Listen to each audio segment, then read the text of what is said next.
चलिए सफल ट्रेडिंग का ब्लूप्रिंट समझते हैं, खास तौर पर गोल्ड और रिस्क मैनेजमेंट पर।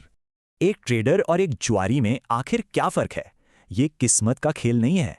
देखिए, ट्रेडर प्लान और रिस्क मैनेजमेंट से चलता है, जबकि जुआरी बस जीत के पीछे भागता है।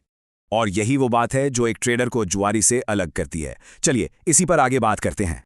सफर शुरू होता है मजबूत ज्ञान की नींव से। मार्केट की भाषा को समझना ही पहला कदम है। मतलब फॉरेक्स क्या है, पिप्स लॉट्स क्या होते हैं, ये बेसिक्स हैं। इनके बिना ट्रेडिंग सिर्फ तुक्का है। इसके बाद आता है फोकस। 100 चीजें करने से बेहतर है एक चीज में माहिर बनना।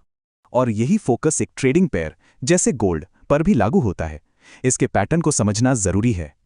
मतलब गोल्ड की चाल को पहचानना, कब ये धोखा दे सकता है और कब इसमें तेजी आएगी। तो अब असली गेम चेंजर की बात करते हैं, रिस्क मैनेजमेंट। ये सबसे ज्यादा जरूरी है। तो नियम क्या है? हर ट्रेड पर सिर्फ 1 से 2% रिस्क, हमेशा स्टॉप लॉस का इस्तेमाल और कम से कम 1:2 का रिस्क रिवॉर्ड। देखिए, 3-1 के रेशियो का मतलब है कि 1 जीत 3 हार के बराबर है। यही है इसकी पावर। इसका मतलब 50% बार भी सही होने पर प्रॉफिट बन सकता है। जीतना नहीं, बल्कि नुकसान को कंट्रोल करना जरूरी है। पर सिर्फ स्ट्रैटेजी काफी नहीं है।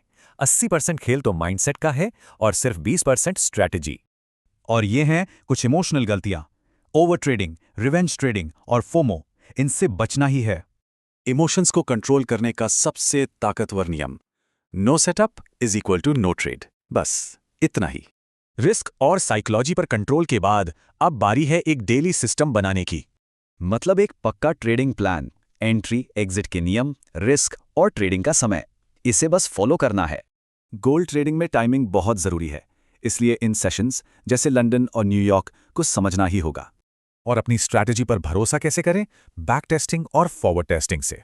रियल मनी से पहले ये जरूरी है। हर ट्रेड का हिसाब रखना भी जरूरी है। गलतियां, इमोशंस और नतीजा सब कुछ लिखें। और हाँ, इसमें वक्त लगता है, कोई शॉर्टकट नहीं है, इसलिए धैर्य रखना बहुत जरूरी है। ये है असलियत। सीखने से लेकर मास्टरी तक में 1 से 2 साल लग सकते हैं। कंसिस्टेंसी चाहिए। तो ब्लूप्रिंट तो तैयार है, लेकिन सवाल यह है कि इसे फॉलो करने का अनुशासन कहां से आएगा।